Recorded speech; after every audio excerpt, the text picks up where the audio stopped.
Hello everyone, good afternoon to all of you. कैसे हैं आप लोग? उम्मीद कर रही हूँ सभी लोग अच्छे होंगे, अच्छे से अपनी पढ़ाई कर रहे होंगे और रिवीजन भी आपने कर लिया होगा। भाई आपकी इतने दिन की मेरी क्लासेस जो हैं छुट्टी थी, तो आई होप आपने पॉलिटी का अच्छे से रिवीजन कर लिया होगा। और आपका जो चैप्टर चल रहा था वो चल रहा था राज्य विधानमंडल, जिसमें मैंने आपको विधानसभा पूरा पढ़ा दिया था और आज मैं आपको विधान परिषद पढ़ाऊंगी।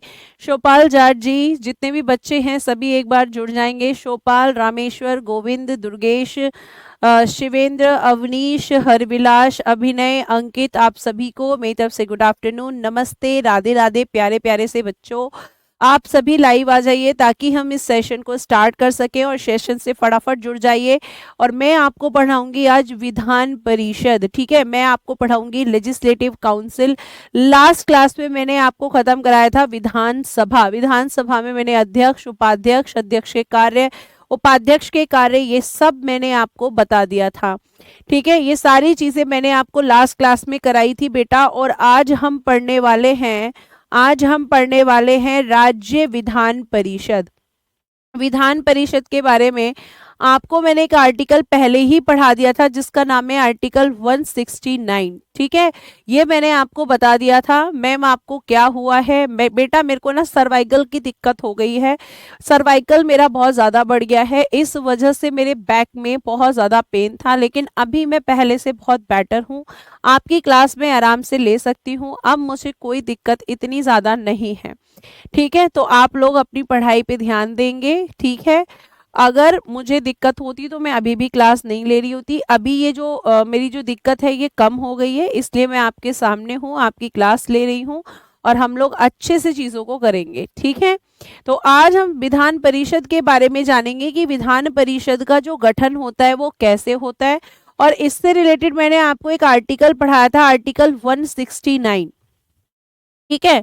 आर्टिकल 169 में मैंने आपको बताया था कि विधान परिषद का गठन कैसे होगा और विधान परिषद का अंत कैसे होगा। ये दोनों ही चीजें मैंने आपको बताई थी, ठीक है। तो ये आपको ध्यान रखना है। अब देखो यहाँ पे विधान परिषद का, वहां पे मैंने बताया था कि अंत कैसे होगा या इसका सृजन कैसे होगा। तो एक ही प्रक्रिया होती है, संसद करती है, लेकिन किसके कहने पर? राज्य विधानसभा के कहने पर ऐसा करती है, ठीक है।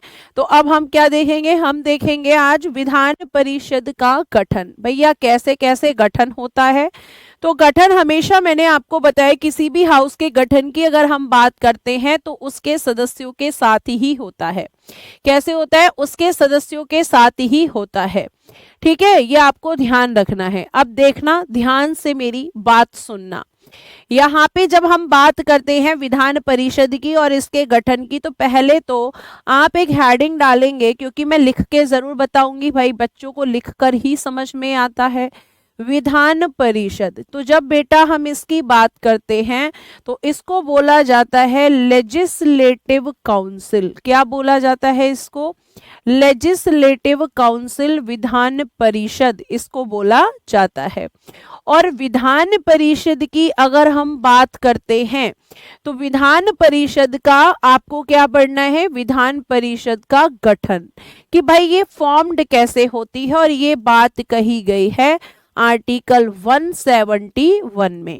क्योंकि 170 में आपको पढ़ा चुकी हूँ, 169 आपको पढ़ा चुकी हूँ, तो 171 में विधान परिषद है, ठीक है। शेड्यूल कास्ट की आरक्षण कितना है? मैंने आपको बताया था कि शेड्यूल कास्ट एससी और एसटी के लिए जो आरक्षण है वो जनसंख्या के आधार पे है, पॉपुलेशन के बेस पर है, इनका कोई फिक्स्ड रिजर्वेशन नहीं है। क्योंकि कहीं पे एससी ज्यादा है, कहीं पे कम है, कहीं पे एसटी ज्यादा है, कहीं पे कम है। तो ये सब आपको ध्यान रखना है, ठीक है। अब जब हम गठन की बात करते हैं तो गठन जो है कि भाई ये जो गठन हुआ ये कैसे हुआ विधान परिषद, तो सबसे पहले आप विधान परिषद के बारे में ये जानो कि ये जो विधान परिषद होता है ये कैसा सदन होता है। तो विधान परिषद बेटा आपका उच्च सदन होता है, ये अपर हाउस होता है, ठीक है। जैसे राज्यसभा अपर हाउस है, ये भी आपका एक अपर हाउस होता है। साथ साथ ये जिस राज्य में होता है वहां पर ये स्थायी सदन होता है, परमानेंट हाउस होता है, परमानेंट हाउस। यानी कि आप इसको डिसॉल्व नहीं कर सकते, आप इसको भंग या विघटित नहीं कर सकते, लेकिन आप इसका अंत कर सकते हो। मैंने बताया था कि या तो इसका पूरी तरीके से अंत होगा, लेकिन ये कभी भी विघटित नहीं होगी, भंग नहीं होगी, डिसॉल्व नहीं होगी। ये आपको ध्यान रखना है, ये चीजें आपको पता होनी चाहिए। अंतर ध्यान रखिएगा कि राज्यसभा तो ना तो बेटा उसका अंत होता है और ना ही वो कभी भी भंग या विघटित होती है। लेकिन अगर हम विधान परिषद की बात करते हैं तो जो आपकी विधान परिषद है वो आपका स्थायी सदन है। ध्यान रखिएगा, मैं यहाँ इसके आगे लिख देती हूं ताकि बच्चों को याद रहे कि भाई विधान परिषद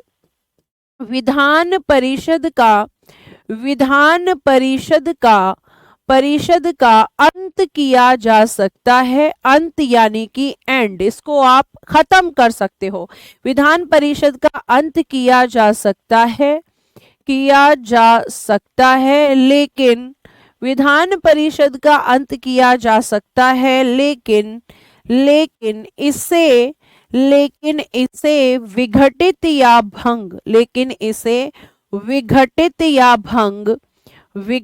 या भंग, आप कोई भी वर्ड यूज करें, विघटित या भंग यानी कि डिसॉल्व्ड, ठीक है, डिसॉल्व नहीं किया जा सकता, यह आपको ध्यान रखना है। कहां पे कहा गया है? तो भैया विधान परिषद के बारे में कहा गया है कि ये विघटित या भंग नहीं होती, और राज्यसभा दोनों ही नहीं होती। राज्यसभा को ना तो तुम खत्म कर सकते हो और ना ही डिसॉल्व, लेकिन इसे डिसॉल्व नहीं कर सकते, खत्म जरूर कर सकते हो। यह आपको ध्यान रखना है, यह आपको पता होना चाहिए, ठीक है। ये आपका विधान परिषद, तो इसे हम क्या कहते हैं? उच्च सदन कहते हैं, स्थायी सदन कहते हैं, यही होता है, ठीक। उसके बाद जब हम विधान परिषद के गठन की बात कर लेते हैं, गठन यानी कि विधान परिषद को जब हम फॉर्म्ड करने की बात करते हैं, इसके गठन की बात करते हैं, तो विधान परिषद का गठन लिखना मैक्सिमम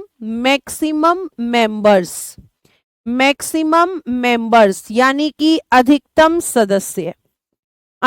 सदस्य कितने होंगे, इसमें आपको पता होना चाहिए कि अधिकतम सदस्य होंगे विधानसभा की कुल सदस्य संख्या,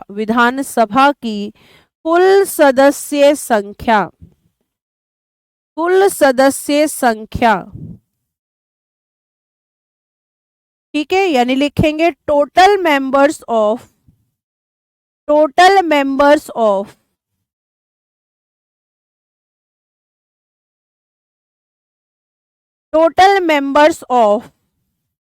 लेजिस्लेटिव असेंबली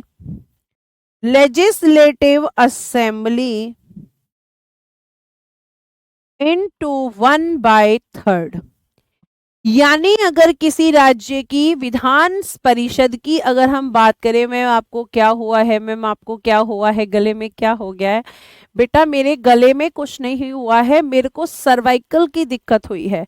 सर्वाइकल में क्या होता है कि जो नेक होती है और बैक में जो हमारी बोन्स होती हैं उन पे स्वेलिंग हो जाती है, उसकी वजह से इंसान जो है एक्टिविटी नहीं कर पाता है, मतलब उसको गर्दन में और पीछे बैक में ना पेन होना स्टार्ट हो जाता है।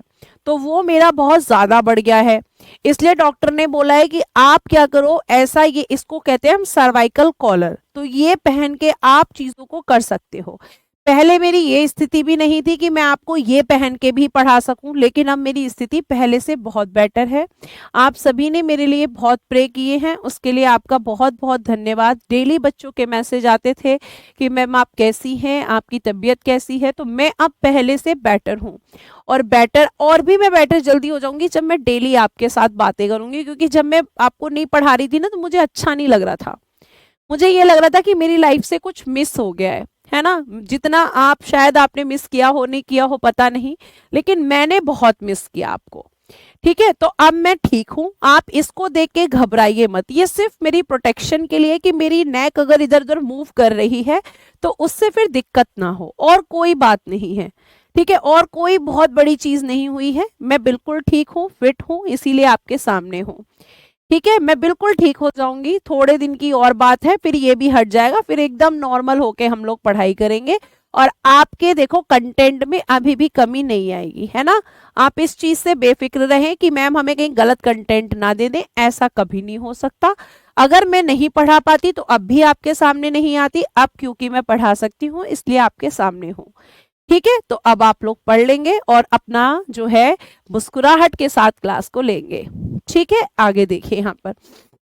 तो विधानसभा की कुल सदस्य संख्या का 1/3 इसके अधिकतम सदस्य होते हैं। जैसे आप मान सकते हो, जैसे आप ये मान सकते हो कि किसी राज्य की विधानसभा की जो सदस्य संख्या है वो 100 है, तो 100 का 1/3 उस राज्य की विधान परिषद की संख्या होगी।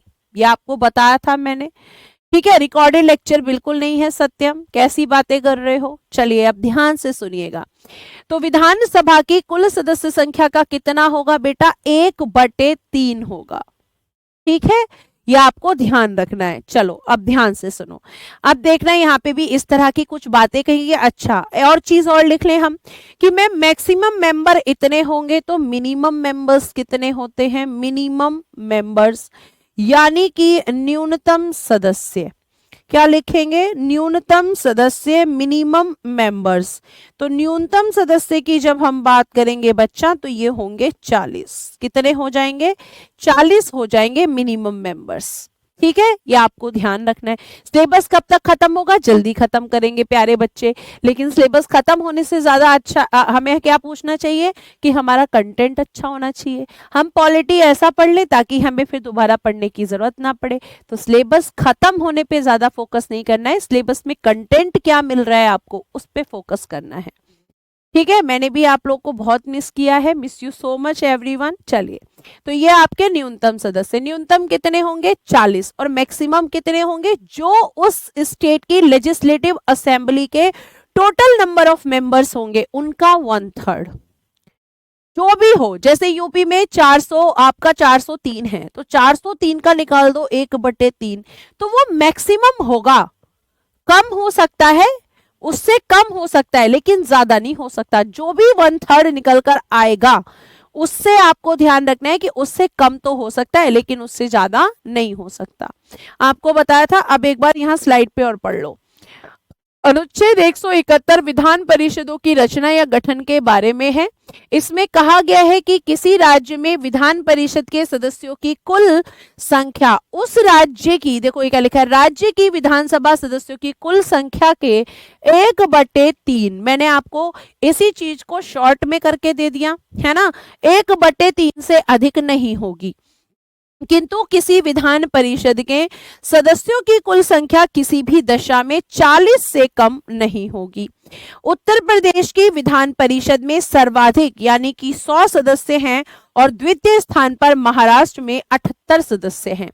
यानी कि सबसे बड़ी, अगर हम बात करते हैं, बेटा आवाज इसलिए बदली हुई है क्योंकि मैं मेडिसिन खा रही हूँ, उसकी वजह से मेरे गले पे इफेक्ट पड़ रहा है, इसलिए आवाज बदली हुई है। बाकी मैं पारुल हूँ और मैं ही आपको पढ़ा रही हूँ, इसलिए दिक्कत मत लीजिए।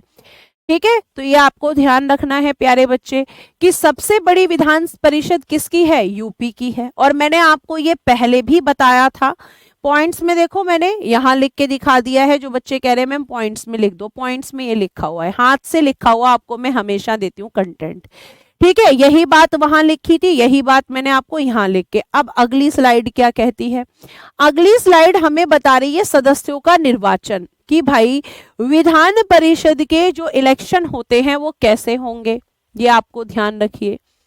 ठीक है, विधान परिषद के इलेक्शन कैसे होंगे, ध्यान से। सदस्यों का निर्वाचन, तो किसके सदस्यों का, इलेक्शन ऑफ मेंबर्स। चलिए लिख के देखते हैं इसको। इलेक्शन, अब हम लिखेंगे election of members, election of members, सदस्यों का निर्वाचन।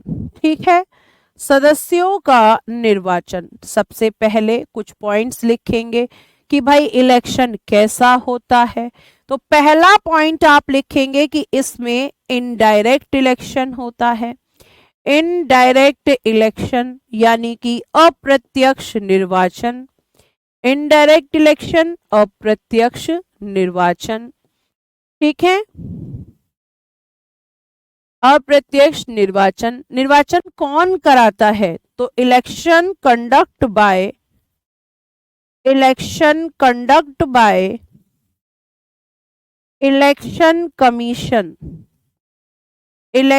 कमीशन ऑफ इंडिया, ठीक है। लिखिएगा हिंदी में, निर्वाचन का संचालन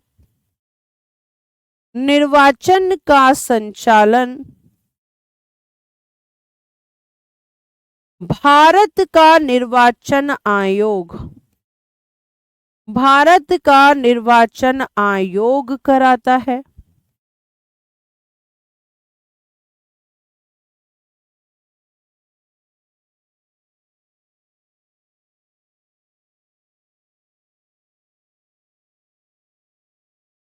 ठीक है, या ऐसे भी लिख सकते हो, conduct of the election by the election commission of India, ऐसे ही लिखो। ये थोड़ा उल्टा सा लग रहा है मुझे इंग्लिश में, मैं ठीक कर देती हूँ। चलो कोई बात नहीं, मैं दोबारा लिख देती हूँ, ये तो हो ही गया अब।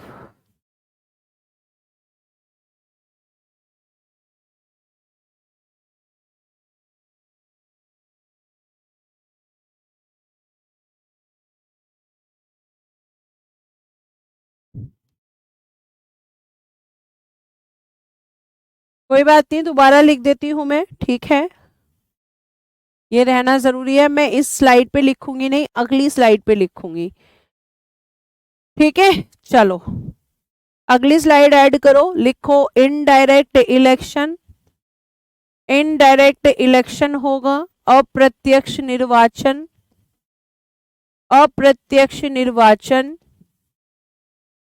पहला पॉइंट। दूसरा लिखना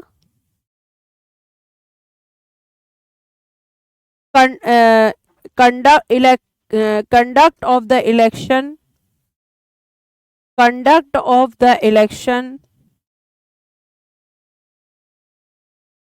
by the election commission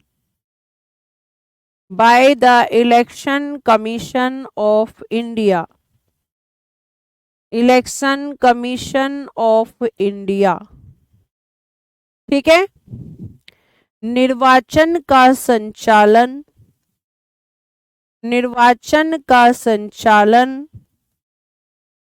Bharat का निर्वाचन आयोग कराता है, भारत का निर्वाचन आयोग कराता है, ठीक है। अब बात आती है कि भैया इलेक्शन जब इनडायरेक्ट होता है तो जाहिर सी बात है, ठीक है, इंग्लिश लिखना जरूरी है बेटा। कुछ बच्चों के लिए कुछ वर्ड्स को इंग्लिश में लिखना बहुत जरूरी है, क्योंकि वो टोटल हिंदी नहीं समझ पाते हैं, ठीक है जी। अब आगे सुनिए मेरी बात को। अगर हम बात करेंगे इसकी कि इनडायरेक्ट इलेक्शन होता है, अप्रत्यक्ष निर्वाचन होता है, इलेक्शन कौन करवाता है? भारत का निर्वाचन आयोग कराता है। हिंदी मीडियम वालों को इंग्लिश लिखना जरूरी है? बिल्कुल जरूरी नहीं है, जिसकी जो भाषा है वो अपनी भाषा में लिख सकता है, ठीक है। मैम सभी चुनाव करवाता है भारत का निर्वाचन आयोग या कुछ चुनाव कोई और करवाता है? अमित, पंचायत और नगर पालिका के चुनाव कराने के लिए राज्य निर्वाचन आयोग बनता है, स्टेट इलेक्शन कमीशन बनता है, ठीक है, वो बनता है। वो केवल उन दो के इलेक्शन कराएगा, बाकी जितने इलेक्शन होते हैं, चाहे आप राष्ट्रपति कहें, उपराष्ट्रपति कहें, विधानसभा कहें, विधान परिषद, लोकसभा, राज्यसभा, सबके इलेक्शन कराता है इलेक्शन कमीशन ऑफ इंडिया। ये आपको ध्यान रखना है। आगे अगर हम बात करते हैं तो अप्रत्यक्ष निर्वाचन, अब यहाँ पे कि वोटर्स कौन होता है, मतदाता कौन होते हैं यहाँ पर, ठीक है। क्या लिखेंगे हम? मतदाता, यानी कि वोटर्स कौन होंगे यहाँ इलेक्शन में। तो आपको ध्यान रखना है कि बेटा जी जब हम मतदाताओं की बात करते हैं तो आपको मेरे साथ लिखना है 1/3, फिर लिखना है 1/3। इसमें लिखेंगे विधानसभा विधानसभा के सदस्य, विधानसभा के सदस्य, मेंबर्स ऑफ लेजिस्लेटिव असेंबली। ठीक है, कौन कराता है? विधानसभा के सदस्य, मेंबर्स ऑफ लेजिस्लेटिव असेंबली, यहां पर इलेक्शन कराता है। विधानसभा के सदस्य लिखना, members of legislative assembly, members of legislative assembly यहां पर क्या कराएंगे? इलेक्शंस को कंडक्ट कराए, मतलब इलेक्शन में वोट देंगे। सॉरी, कौन देता है वोट? विधानसभा के सदस्य यानी कि एमएलए। 1/3 को कौन चुनता है? एमएलए चुनता है। ठीक है, क्लास रुक गई है भाई, चेक करिए क्लास रुकी है या नहीं।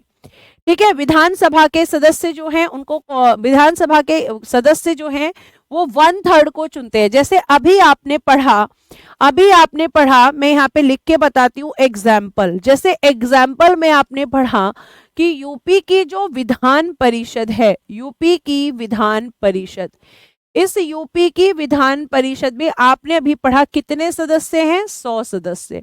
तो 100 सदस्यों में से 1/3 को कौन चुनेगा? यूपी की विधानसभा के। एकदम क्लियर चल रहा है बेटा, यहां से कोई दिक्कत नहीं है, आपकी तरफ से है कुलदीप। ठीक है, उसके बाद अगर हम बात करते हैं तो 100 में से 1/3 को एमएलए ने चुन लिया। फिर कौन चुनेगा? फिर आप लिखेंगे कि 1/3 को चुनते हैं स्थानीय सरकारें। ठीक है, कौन चुनती हैं? स्थानीय सरकारें, ये आप लिखेंगे। यानी कि लोकल गवर्नमेंट के जो मेंबर्स होते हैं, लोकल गवर्नमेंट, स्थानीय सरकारें चुनती हैं 1/3 को। ठीक है, इसके इलेक्शन से ही सबसे ज्यादा क्वेश्चन आता है। फिर उसके बाद में बेटा अगर हम बात करते हैं तो 1/3 हो गया। फिर आपके 1/12 को चुनते हैं यहाँ पर अध्यापक। अध्यापक, कुछ अध्यापकों को चुना जाता है जो यहाँ पे वोट करते हैं, टीचर्स, या आप कह सकते हैं कि शिक्षक। और ये शिक्षक कौन होंगे? गवर्नमेंट स्कूल में पढ़ा रहे होंगे और इनको चुना जाएगा कि भाई ये लोग जो हैं ये यहाँ पर वोट करें। ठीक है, उसके बाद 1/12 आपके स्टूडेंट्स चुनते हैं, स्टूडेंट्स जिनको आप छात्र कहते हैं, छात्र। तो स्टूडेंट्स जो होते हैं, छात्र जो होते हैं, या आप इनको विद्यार्थी भी कह सकते हो, विद्यार्थी, ये कितनों को चुनते हैं? 1/12 को।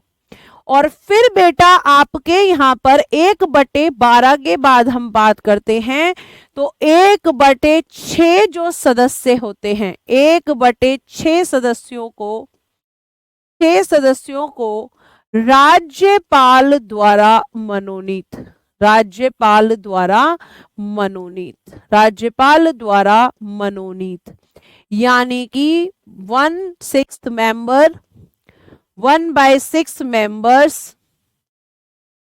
nominated by the governor, nominated by the governor। तो 1/6 members को कौन चुनता है? गवर्नर नॉमिनेट करता है।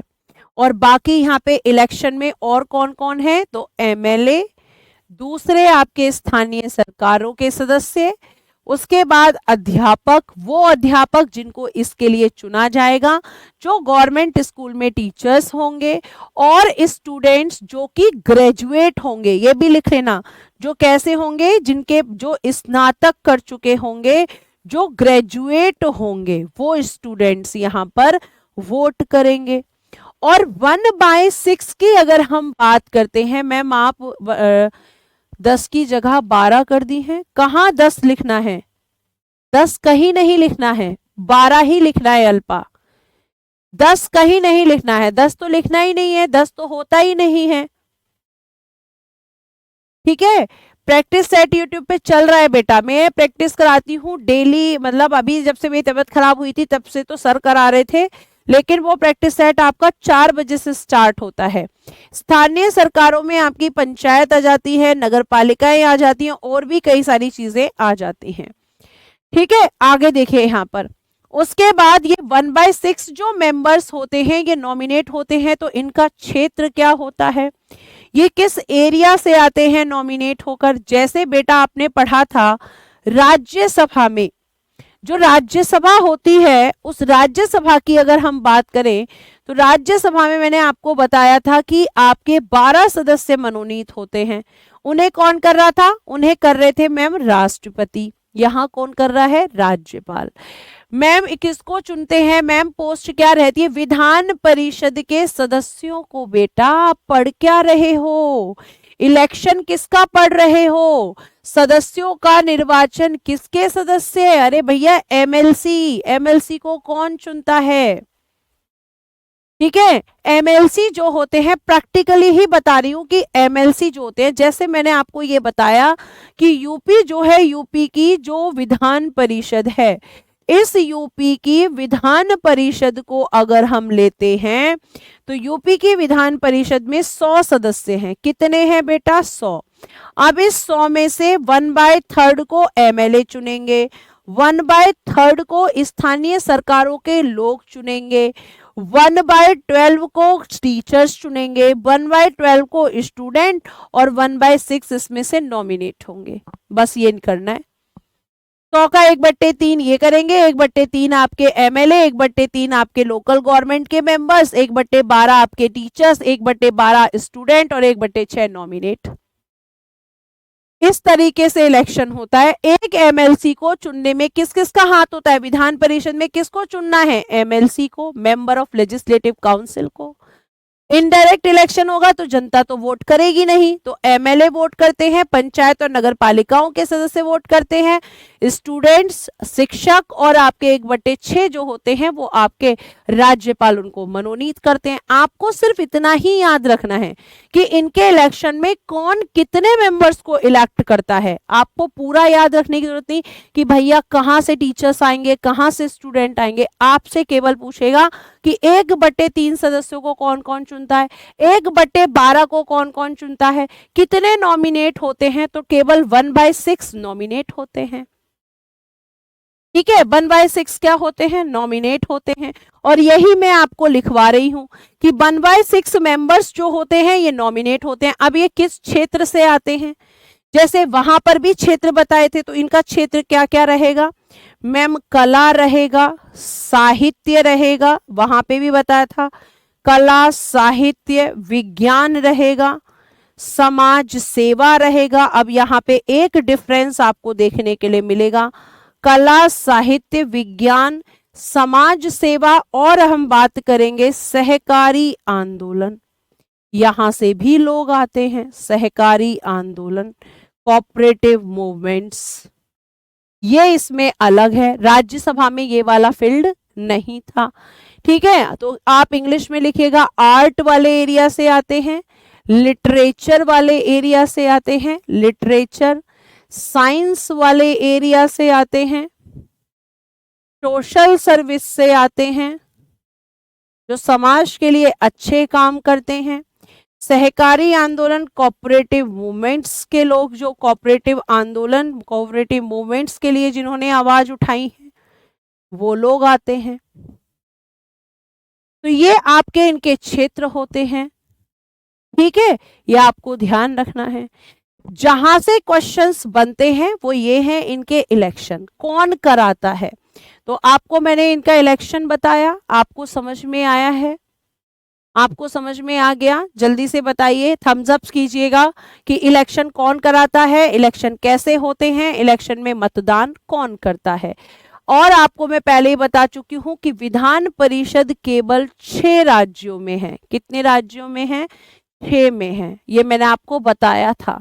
आपको बताया था कि यूपी, बिहार, आंध्र प्रदेश, तेलंगाना, महाराष्ट्र और कर्नाटक 6 राज्यों में विधान परिषद है। तो उन 6 राज्यों में जो इलेक्शन होता है वो इस तरीके से होता है और इनके इलेक्शन में इस एरिया से, इस क्षेत्र से आए हुए लोग जो हैं यहाँ पर वोटिंग करते हैं।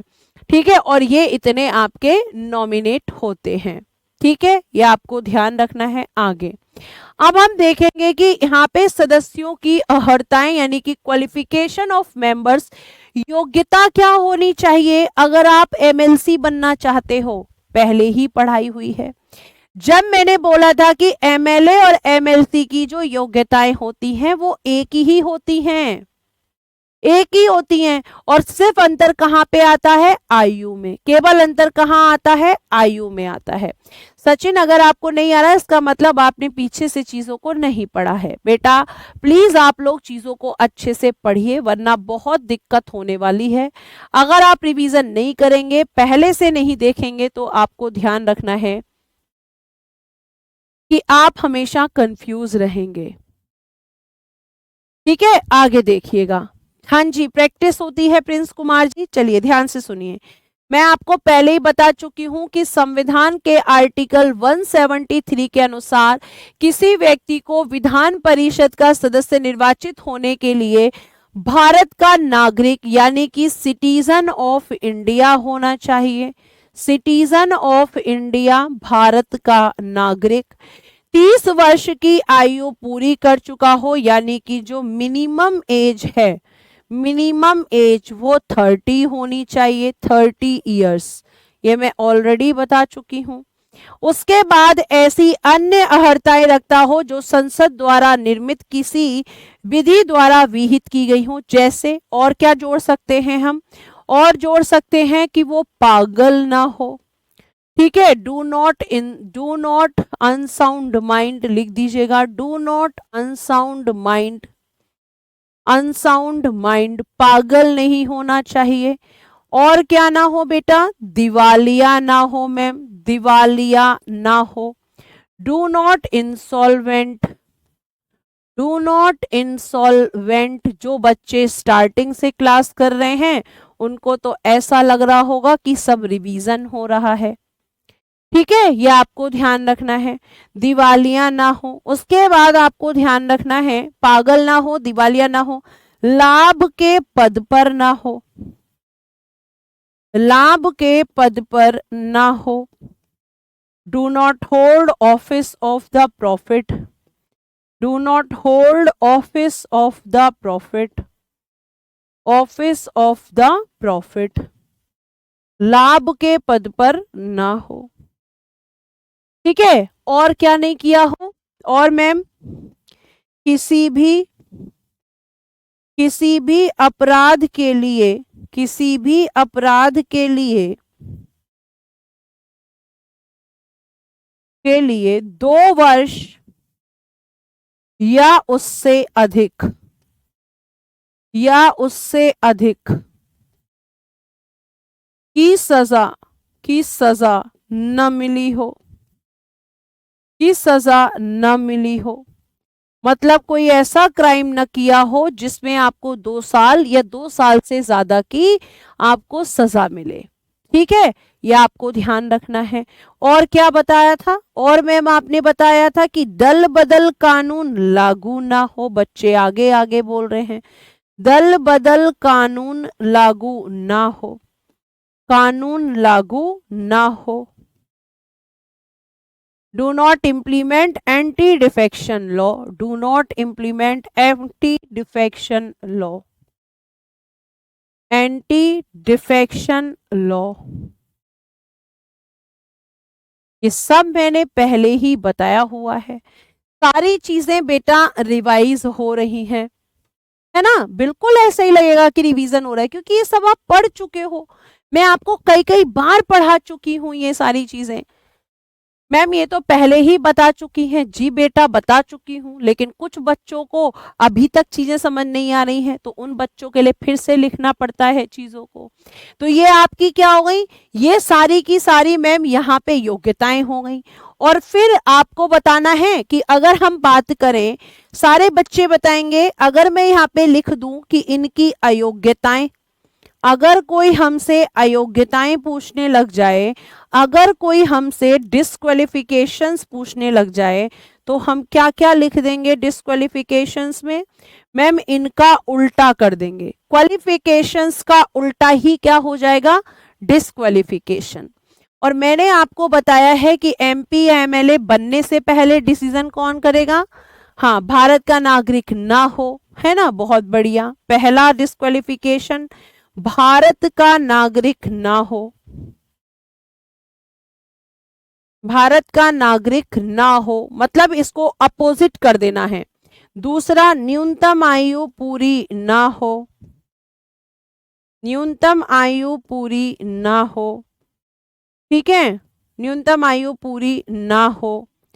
तीसरा पागल हो, पागल हो। चौथा दिवालिया हो, ठीक है, दिवालिया हो। पांचवा दल बदल कानून लागू हो, पांचवे पे क्या लिखा है हमने, लहा, फिर उसके बाद लाभ के पद पर हो, लाभ के पद पर हो, पद पर हो, ठीक। उसके बाद किसी अपराध में 2 वर्ष की, किसी अपराध में, किसी अपराध के लिए 2 वर्ष या ज्यादा की सजा मिली हो, किसी अपराध के लिए 2 वर्ष या ज्यादा की सजा मिली हो, या ज्यादा की सजा मिली हो, सजा मिली हो। और लास्ट लिखना है कि दल बदल कानून लागू हो, दल बदल कानून लागू हो।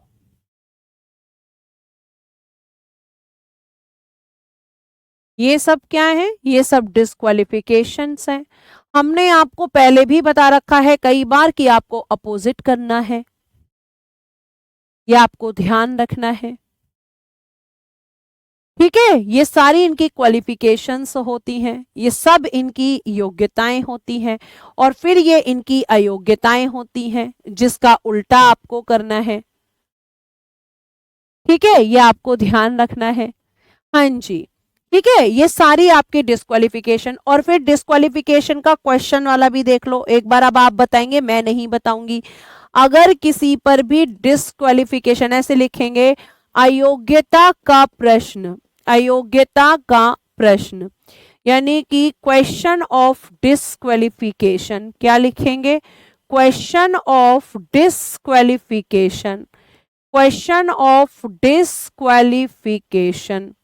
अगर ये प्रश्न उठता है, और प्रश्न का आधार आपको मैं बता चुकी हूं कि कोई भी आधार है अयोग्यता का प्रश्न, ठीक है, तो ये अगर उठता है, मान लो बिफोर, बिफोर बिकमिंग, बताएंगे सारे बच्चे आंसर, बिफोर बिकमिंग एमएलसी, ठीक है, एमएलसी बनने से पहले, एमएलसी बनने से पहले कौन आपका इसका डिसीजन कौन देगा, निर्णय कौन देगा, जल्दी से इस प्रश्न का उत्तर लिखिएगा कमेंट बॉक्स में, क्योंकि ये सब मैं आपको बता चुकी हूं, ठीक है, मैं सारी बातें आपको बता चुकी हूं। और फिर अगर हम बात करें after, after becoming MLC, MLC बनने के बाद, एमएलसी बनने के बाद डिसीजन कौन लेगा।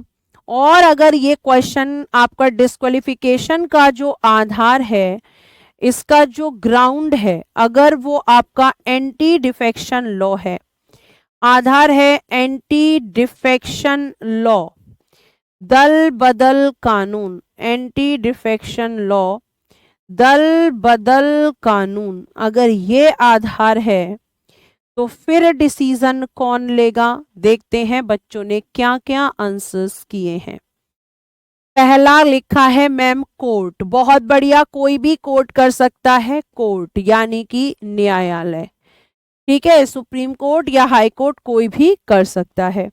आफ्टर आपका कौन करेगा, आफ्टर कौन करेगा, राज्यपाल, बहुत बढ़िया मैम, आफ्टर में राज्यपाल, लेकिन किसकी सलाह से, राज्यपाल निर्वाचन आयोग के परामर्श के बाद, निर्वाचन आयोग से परामर्श के बाद, निर्वाचन आयोग से परामर्श के बाद, परामर्श यानी कि कंसल्ट, निर्वाचन आयोग के परामर्श के बाद, एक मिनट, निर्वाचन आयोग से परामर्श के बाद,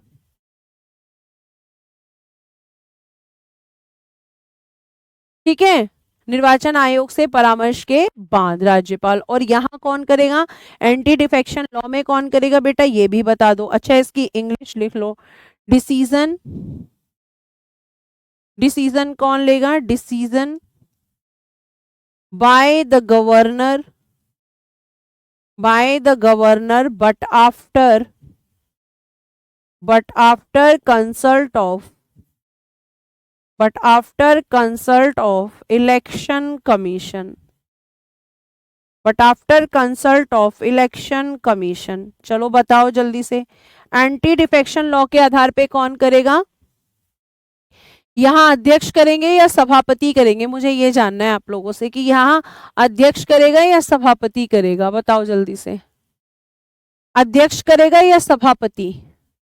विधानसभा के, विधान परिषद के सभापति ऐसे लिखेंगे। तो कौन करेगा डिसीजन? बहुत बढ़िया, विधान परिषद के सभापति, क्योंकि विधान परिषद में तो सभापति होंगे ना, विधान परिषद के सभापति। और अगर एमएलए होगा तो अध्यक्ष। तो आप क्या लिखेंगे? Chairman of legislative council, chairman of legislative council, legislative council. Clear है बेटा? ये आपका पूरा, मैंने सब कुछ आपको बताया हुआ है, ठीक, सब रिवीजन हो रहा है। इससे ज्यादा आप देखो यहाँ अयोग्यताएं हो गई। नेक्स्ट अब देखेंगे कार्यकाल। तो जो कार्यकाल आपके राज्यसभा के सदस्यों का होता है, ध्यान रखना बेटा, टर्म ऑफ ऑफिस कार्यकाल या टेन्योर किसका होगा? यहाँ पे मेंबर्स का, सदस्यों का कार्यकाल होगा, क्योंकि ये हाउस एक स्थायी हाउस होता है, इसलिए विधान परिषद का कार्यकाल नहीं होता। कार्यकाल किसका होगा? सदस्यों का। ये आपको ध्यान रखना है, कार्यकाल किसका होगा? सदस्यों का। देखो आगे लिखा हुआ है, विधान परिषद एक स्थायी सदन है। स्थायी की इंग्लिश क्या होगी? स्थायी सदन, यानी कि ये एक परमानेंट हाउस है। परमानेंट हाउस एक स्थायी सदन है। यह कभी भंग नहीं होती, भंग की इंग्लिश होगा डिसॉल्व्ड। ये कभी भंग नहीं होती, ध्यान रखिएगा, बल्कि इसके 1/3 सदस्य हर दूसरे वर्ष की समाप्ति पर अवकाश ग्रहण कर लेते हैं और उनके स्थान पर उतने ही नए सदस्य निर्वाचित कर लिए जाते हैं। इस प्रकार प्रत्येक सदस्य 6 वर्ष तक विधान परिषद का सदस्य रहता है। 6 सदस्य यहाँ पर रहते हैं, आपको ध्यान रखना है, ठीक, ये आपको ध्यान में रखना है। अब जैसे मैं अगली स्लाइड पे लिख दूं कार्यकाल, मैं लिखूं टेन्योर, टेन्योर किसका? टेन्योर। तो फिर से बच्चे कंफ्यूज आते हैं, पूछेंगे किसका कार्यकाल? तो विधान परिषद, विधान परिषद के सदस्यों का कार्यकाल, विधान परिषद के सदस्यों का कार्यकाल, ठीक है। Tenure of members of legislative council, tenure of members of legislative council, legislative council. तो आप पहले अगर साधारण आपसे पूछा जाएगा तो आप लिखेंगे कि इनका जो कार्यकाल होता है, इनका जो कार्यकाल होगा वो 6 वर्ष होता है, 6 वर्ष। फिर लिखेंगे इसके 1/3 सदस्य, इसके 1/3 सदस्य प्रत्येक 2 वर्ष पर, प्रत्येक 2 वर्ष पर अवकाश ग्रहण करते हैं, प्रत्येक 2 वर्ष पर अवकाश ग्रहण कर लेते हैं और उतने ही कर लेते हैं, बस इतना लिखना, यानी लिखना 1/3 members retired every 2 years, every 2 years। केवल आपको ध्यान रखना है। अब ये जो सदस्य होते हैं, अगर इन्हें अपना त्यागपत्र देना हो, अगर अपना रिजाइन देना हो तो ध्यान से सुनना, एमएलसी अपना रिजाइन किसको देगा? एमएलसी देगा सभापति को, यानी कि चेयरमैन को देगा अपना रेजिग्नेशन। और अगर यही प्रश्न त्यागपत्र वाला आपसे अगर पूछ लिया जाए कि भैया एमएलए किसको देगा, ठीक है, एमएलए, तो एमएलए देगा अध्यक्ष को, एमएलए देगा आपके स्पीकर को, स्पीकर, ये ध्यान रखिएगा। ये अब हम ये अवकाश देने के बाद दोबारा, हाँ बिल्कुल दोबारा सदस्य बन सकते हैं, लेकिन इनको इलेक्ट होना पड़ेगा, ठीक है, बिल्कुल बन सकते हैं। एक व्यक्ति कितनी भी बार एमपी या एमएलए बन सकता है, या एमएलसी भी बन सकता है, ध्यान रखिएगा। बहुत सारे बच्चे साथ साथ बोल रहे हैं, इसका मतलब उन्होंने सारी चीजों को रिवाइज किया। ये आपने यहाँ पढ़ा, अब इस चीज को मैंने यहाँ लिख दिया। आपके लिखे हुए शब्द, आपकी एक एक चीज को मैंने आपकी शर्त के अनुसार लिख कर ही पढ़ाया है, जबकि पीडीएफ में भी बहुत साधारण भाषा लिखी हुई है, लेकिन फिर भी आगे। अब हम बात करेंगे इनके पदाधिकारी। जैसे आपके विधानसभा में पदाधिकारी होते हैं, ऐसे ही बेटा आपके विधान परिषद में भी पदाधिकारी, जिनको हम बोलेंगे ऑफिसर्स, ऑफिसर्स होते हैं, ठीक। चलो इनकी भी बात कर लेते हैं, लिखकर बात करेंगे, लेकिन पहले आर्टिकल 182 के अनुसार विधान परिषद के दो प्रमुख पदाधिकारी होते हैं, एक सभापति और एक उपसभापति। इन दोनों का चुनाव विधान परिषद अपने सदस्यों में से करती है, यानी कि इसमें और राज्यसभा में आपको एक अंतर देखने के लिए मिलेगा। पहला अंतर तो आपने ये देखा कि राज्यसभा का ना तो अंत होता है, ना ही वो विघटित होती है। एज लिमिट कितना होता है बता चुकी हूं, प्रज्वाल बैरागी जी, मैं पहले ही बता चुकी हूं कि मिनिमम एज होती है, मैक्सिमम एज नहीं होती। मिनिमम एज इनकी 30 होनी चाहिए, एमएलए की 25 होनी चाहिए, ठीक है, ये मैं पहले ही बता चुकी हूं। अब यहाँ पे एक सभापति और एक उपसभापति होते हैं, तो मैं बात कर रही थी कि राज्यसभा और विधान परिषद में क्या अंतर होता है। अगर आपसे कोई पूछने लग जाए तो आप कहेंगे कि दोनों ही स्थायी सदन हैं, लेकिन जो राज्यसभा होती है, अगर हम राज्यसभा की बात करते हैं प्यारे बच्चों, तो राज्यसभा ना तो कभी भंग होती है और ना ही उसका अंत होता है, लेकिन विधान परिषद भंग नहीं होती पर अंत हो सकता है, अंत कर सकते हैं, लेकिन राज्यसभा का अंत भी नहीं कर सकते, पहला अंतर। दूसरा अंतर इसमें यह होता है कि राज्यसभा का जो सभापति होता है वो एमपी नहीं होता, जबकि विधान परिषद में जो सभापति होगा वो एमएलसी होगा, यानी कि उसी हाउस का सदस्य होगा। लेकिन राज्यसभा में सभापति कौन होता है? तो मैम वो तो उपराष्ट्रपति होते हैं, ये आपने हमें पहले ही बताया हुआ है ना। तो ये आपका अंतर होता है। अब देखो यहां पर सब बातें कर लेते हैं, तो आप हेडिंग क्या देंगे कि मैम एक होते हैं सभापति जिनको हम कहते हैं चेयरमैन, ठीक है, और एक होते हैं उपसभापति जिनको हम कहेंगे वाइस चेयरमैन, वाइस चेयरमैन। ये आपके दो यहां पर पदाधिकारी होते हैं। ये कहां से आते हैं तो ध्यान रखना, इन दोनों का चुनाव लिखना, इन दोनों को विधान परिषद के सदस्य, इन दोनों को विधान परिषद के सदस्य, विधान परिषद के सदस्य, members of legislative council, members of legislative council, legislative council अपने में से ही चुनते हैं, अपने में से ही चुनते हैं। तो यहाँ पे चुनने का मतलब किससे है? चूज, ठीक है, चुनते हैं कि एक हम में से सभापति बन जाएगा और एक क्या बन जाएगा? उपसभापति। मैंने आपको पहले ही बताया है। कि भैया इन दोनों को अपने ही में से ही चुना जाता है। जैसे यूपी की विधान परिषद में 100 सदस्य होते हैं, तो 100 में से एक सभापति और एक उपसभापति होगा। वो 100 लोग मिलकर ये डिसाइड करेंगे कि किसको हम चेयरमैन बनाएंगे और किसको हम वाइस चेयरमैन बनाएंगे। ये आपस में अपने में से ही चुनते हैं, मतलब ये दोनों भी एमएलसी होते हैं, कोई बाहर से नहीं आते हैं।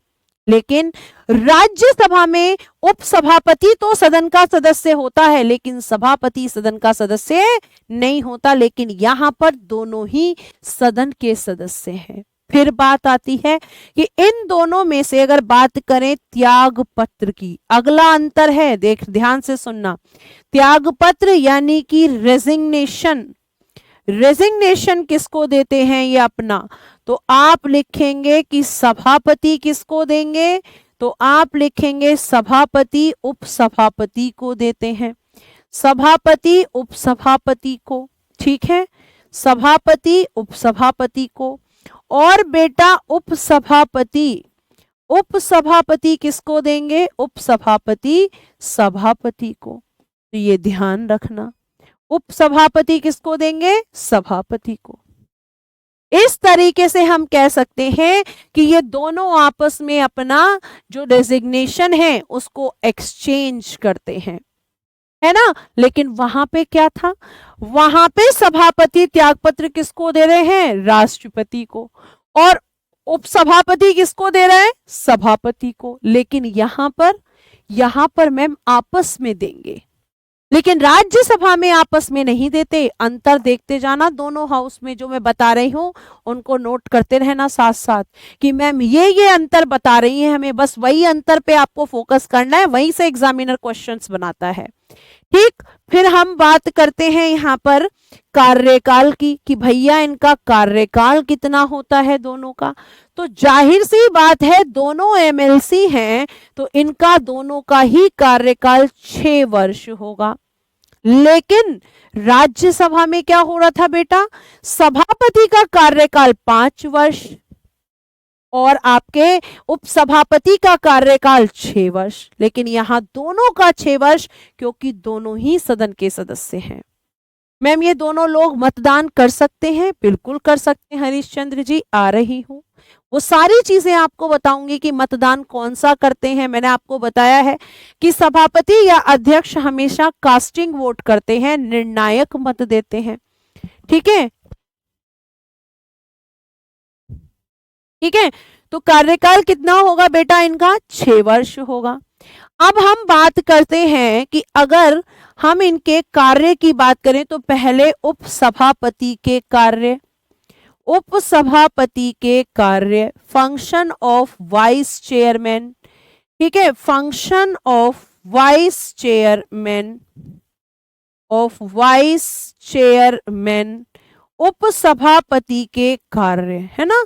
फंक्शन ऑफ वाइस चेयरमैन क्या होते हैं, तो आप लिखोगे कि फंक्शन ऑफ वाइस चेयरमैन में आप लिखना कि जब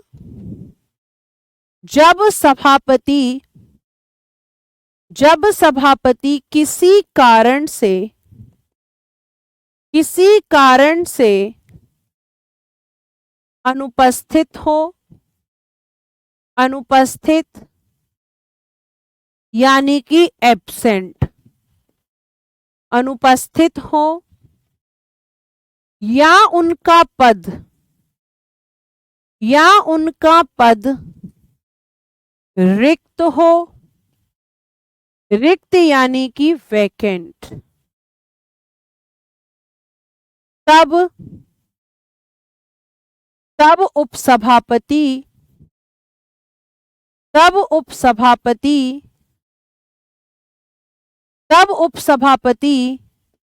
सभापति के रूप में कार्य करते हैं, सभापति के रूप में कार्य करते हैं। ये आपको ध्यान रखना है, ठीक है, ये आपको ध्यान रखना है, बस यही काम होता है। यानी कि जब सभापति अपने पद पर होंगे तो उपसभापति का उस समय पर कोई भी काम नहीं होगा, वो बाकी मेंबर्स की तरह ही होता है, लेकिन जब हम बात करेंगे कि सभापति के कार्य क्या होते हैं मैम, अब हेडिंग क्या देंगे, अब हेडिंग देंगे सभापति के कार्य। तो वही सारे कार्य होते हैं जो अध्यक्ष के होते हैं। सभापति के कार्य यानी कि function of chairman, function of chairman, सभापति के कार्य। ठीक, यहां से हम अपनी क्लास को कल कंटिन्यू करेंगे। आज के लिए हम अपनी क्लास को यही विराम देते हैं। तो आज के लिए इतना ही। Thank you so much, bye bye, take care and good day everyone.